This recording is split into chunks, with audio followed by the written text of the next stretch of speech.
It worked in mice. It worked in mice. Welcome back to It Worked in Mice, the podcast where we sift through the latest health headlines to find the science that might one day change our lives. I'm Piper, and I'm ready to be amazed.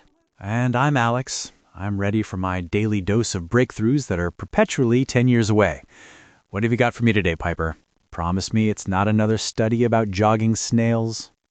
I promise, and it's a big one to start. How about this headline?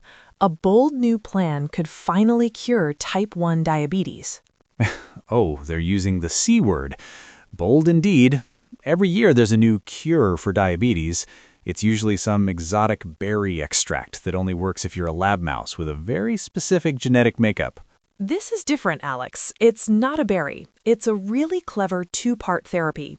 Researchers are creating insulin-producing cells in the lab from stem cells. That's part one.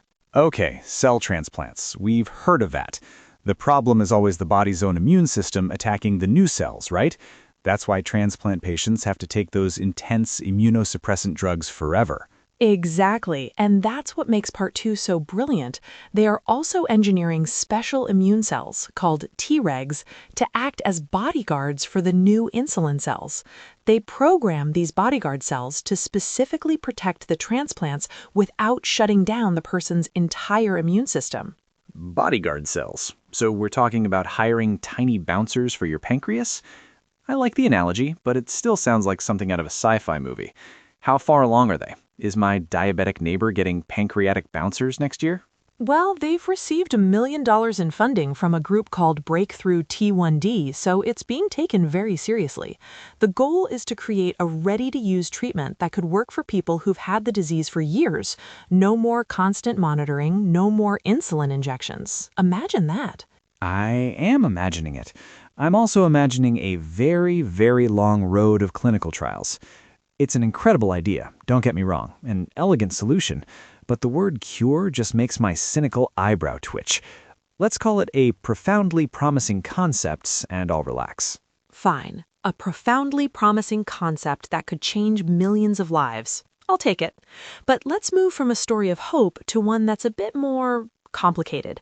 It's about young cancer survivors. Oh boy, the tone just shifted.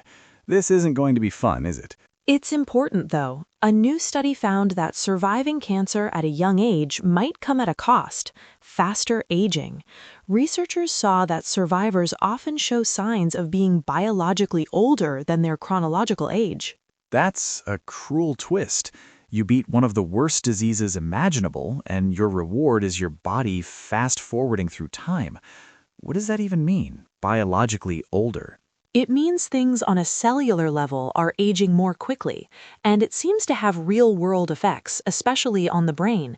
The study linked this accelerated aging to struggles with memory and focus, what people often call chemo brain, and that can make it harder for them to finish school or build a career. So just when they need to be catching up and building their lives, their bodies are working against them. That's rough. I assume the treatments, like chemotherapy, are the culprit. The study did say chemotherapy seems to accelerate the process most dramatically, but, and this is the part I want to focus on, there is a hopeful angle. I was waiting for the Piper-approved silver lining. Lay it on me. The scientists believe this isn't necessarily a permanent sentence. They think healthy habits like regular exercise and a good diet could potentially slow or even reverse some of that accelerated aging. So the standard advice of eat your vegetables and go for a walk might actually help turn back the biological clock for these survivors? That's what the research suggests. One of the lead scientists, who is a cancer survivor herself, said the goal is to intervene to not only increase their lifespan, but also improve their quality of life. It's about giving them the future they fought so hard for. Okay, that's a silver lining I can get behind. It's not a magic pill, but it's something people can control. It's actionable. It's still a heavy topic, but at least there's a positive path forward. Exactly. It's a reminder of how resilient the human body can be. Now, speaking of aging, I have a real puzzle for you. This one sounds like it was custom made for our show. Oh, do tell. There's a popular anti-aging compound out there. These are natural molecules called polyamines. They're found in all our cells, and they're stars in the longevity world because they help with cellular cleanup and keep things running smoothly. Cellular cleanup. So they're like tiny janitors that keep our cells from getting old and junky. I'm with you so far. I assume there's a but coming. There's a very big but. The same molecules, polyamines, are also found in super high levels in many types of cancer, where they're linked to aggressive tumor growth. Wait, hold on. The stuff that's supposed to keep you young and spry is also moonlighting as fertilizer for cancer? That can't be right. That's like finding out that water is secretly flammable. It's the ultimate scientific paradox. How can the same molecules promote both longevity and cancer? It's a puzzle researchers have been trying to solve for years. So the supplement I take to keep my skin looking vaguely human might be feeding some dormant monster I don't know about? I think I need a minute to contemplate my mortality and check the ingredients on everything in my medicine cabinet. Let's take a quick pause. It worked in mice. Worked in mice. That sounds real nice. Sounds real nice. Will it work for you? Let's find out what's true. It worked in mice. And he's back. Did you throw out all your supplements in a fit of existential dread? No, but I'm now viewing my moisturizer with deep suspicion. Okay, so before I had my mini crisis, you were telling me about these double agent molecules? How is that possible? Are they good guys or bad guys? That's what this new study from Tokyo University of Science figured out. It turns out it's not a simple case of good or bad. The polyamines aren't the issue themselves, it's the pathways they activate. They stimulate cancer cell growth through biological routes that are completely different from the ones involved in healthy aging. Ah, so it's like a key that can open two different doors. One door leads to a health spa, and the other leads to, well, a place you really don't want to go. The study figured out which door is which? Precisely. They identified a specific protein that seems to be the accomplice in the cancer pathway. It's almost identical to a protein that does good work in healthy cells, but this one is the evil twin. By understanding this distinction, we can get the benefits without the risks. So theoretically, future treatments could block the bad door while leaving the good anti-aging door wide open. Okay, I feel slightly better. Still not buying that anti-aging cream in bulk, but I'm less terrified. It's genuinely fascinating that our bodies have these near-identical systems with wildly different outcomes. It really is. It shows how nuanced biology is.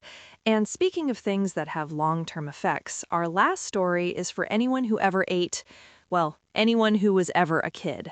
I was a kid once. I mostly ate things that were brown and came from a box. Is this study about to tell me I'm doomed? It might explain a few things.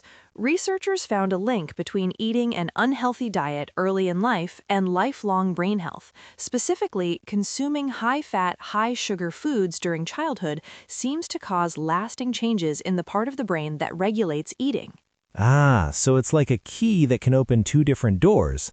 One door leads to a health spa, and the other leads to, well, a place you really don't want to go. The study figured out which door is which? Precisely. They identified a specific protein that seems to be the accomplice in the cancer pathway. It's almost identical to a protein that does good work in healthy cells, but this one is the evil twin. By understanding this distinction, we can get the benefits without the risks. So theoretically, future treatments could block the bad door while leaving the good anti-aging door wide open. Okay, I feel slightly better. Still not buying that anti-aging cream in bulk, but I'm less terrified. It's genuinely fascinating that our bodies have these near-identical systems with wildly different outcomes. It really is. It shows how nuanced biology is. And speaking of things that have long-term effects, our last story is for anyone who ever ate, well, anyone who was ever a kid. I was a kid once. I mostly ate things that were brown and came from a box. Is this study about to tell me I'm doomed? It might explain a few things. Researchers found a link between eating an unhealthy diet early in life and lifelong brain health. Specifically, consuming high-fat, high-sugar foods during childhood seems to cause lasting changes in the part of the brain that regulates eating. You're telling me my childhood diet of sugary cereals and toaster pastries rewired my brain to crave junk food forever? It all makes sense now. I'm not weak-willed. I'm just a victim of my early programming.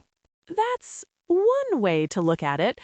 The study, which was done in mice, showed that even after they switched back to a healthy diet, the changes in the hypothalamus, the brain's appetite control center, persisted. They continued to have a preference for unhealthy foods. It's a biological imprint, the ghost of dinners past. So what's the takeaway? Just feel bad for the rest of our lives about the food our parents gave us? No, this is where it gets really cool. The researchers think these changes might not be irreversible. They found that interventions targeting the gut microbiome could potentially reverse the negative effects.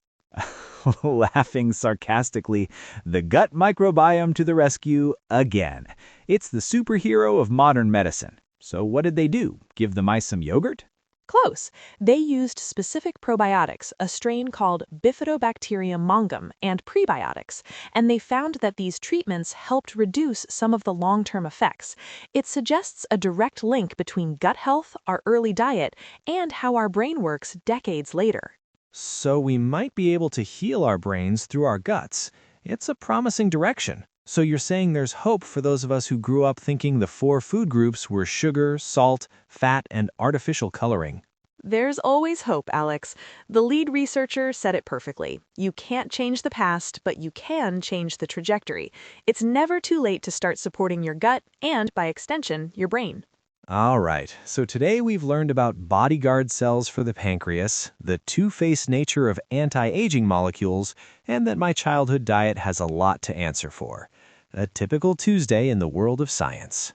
It really is. From incredibly complex cellular therapies to the simple idea that a healthier gut can reshape our future, it's a landscape of constant discovery. And that's what we love to explore.